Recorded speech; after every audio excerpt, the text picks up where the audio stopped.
வணக்கம். இப்போ நீங்கள் பார்த்துட்ருக்கிறது எங்கள் வீட்டில் மாடி தோட்டத்தில் இருக்கிற அடுக்கு மல்லிகை செடி. நான் வந்து ஒரு மாதம் முன்னாடி ஒரு ஷார்ட்ஸ் வீடியோ அப்லோட் பண்ணியிருந்தேன். அதில் இந்த செடியை வந்து முழுவதுமே வந்து கவாத்து பண்ணி வச்சுருந்தேன்.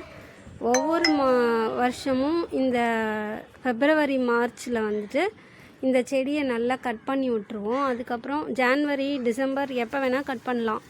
கட் பண்ணிட்டோன்னே இந்த சம்மர் ஸ்டார்டிங்லேருந்து பார்த்திங்கன்னா நல்லா துளுத்து நிறையா மொட்டு வச்சு பூ பூக்கும். இந்த மாதிரி இதை கட் பண்ண பிறகு இதுக்கு என்ன உரம் கொடுக்கலாம், இதை எப்படி கேர் எடுக்கலான்றது தான் இந்த வீடியோவில் நான் சொல்ல போகிறேன். இதை நான் கட் பண்ணிவிட்டு கொஞ்சமாக மண்புழு உரம், தொழு உரம் எது வேணால் போடலாம்.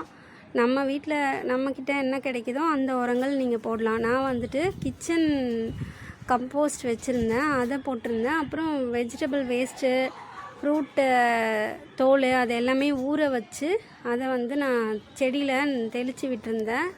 அதுக்கப்புறம் என்கிட்ட மீன் அமிலம் இருந்தது, அதையும் வந்து ஒரு 15 நாளைக்கு ஒரு வாட்டி நான் தண்ணியில் மிக்ஸ் பண்ணி ஊற்றி விடுவேன். இது எதுவுமே இல்லைனா கூட நம்ம ஒரு மாட்டு எரு கிடச்சதுன்னா போடலாம். அதுவும் இல்லைன்னா நம்ம கிச்சன் கம்போஸ்ட்டும் இலைத்தழை மக்கு குப்பையுமே போதுமானது. இது வந்து நான் ஒரு மாதம் முன்னாடி நல்லா ஃபுல்லாக ப்ரூன் பண்ணேன். அந்த வீடியோவும் நான் போட்டிருந்தேன்.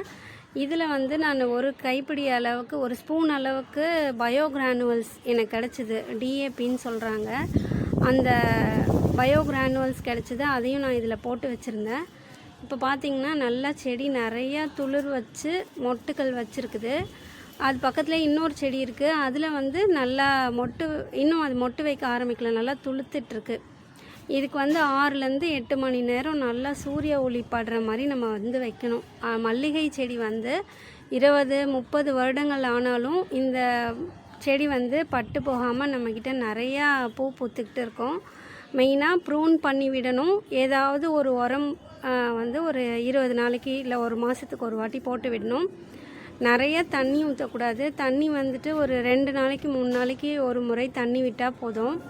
நல்லா மண் வந்து காஞ்ச பிறகு தண்ணி விட்டால் போதுமானது. மண் கலவை அப்படின்னு பார்த்திங்கன்னா மல்லிகை செடி மட்டும் இல்லைங்க, எந்த செடிக்காக இருந்தாலும் மக்கு சத்து நிறைந்த மண்ணாக இருந்ததுன்னா அந்த செடி நல்லா வளர்ந்து பூ பூக்கும், காய் காய்க்கும். அதனால் நீங்கள் இருக்க தோட்ட மண்ணிலே கூட நல்ல மக்கு சத்து நிரம்பிய மண்ணாக நீங்கள் வந்து மண் கலவை தயார் செஞ்சு இந்த மல்லிகை செடியாகட்டும் எந்த செடிக்குமே நீங்கள் மண் கலவை ப்ரிப்பேர் பண்ணி போடலாம். அந்த மாதிரி போடும்பொழுது செடி முழுவதுமே பூக்கள் பூத்து நல்ல பலன் தரும். என்கிட்ட இருக்கிற மல்லிகை செடி வந்து 10 வருடம் ஆன மல்லிகை செடி. இதில் வந்து நிறையவே பூக்கள் பூத்துருக்கு, நிறைய கிளைகள் இருக்குது. ஒவ்வொரு வருடமும் நான் கட் பண்ணி வளர்க்குறதுனால நிறைய கிளைகள் வந்து பூ பூத்துருக்கு. தேங்க்ஸ் ஃபார் வாட்சிங்.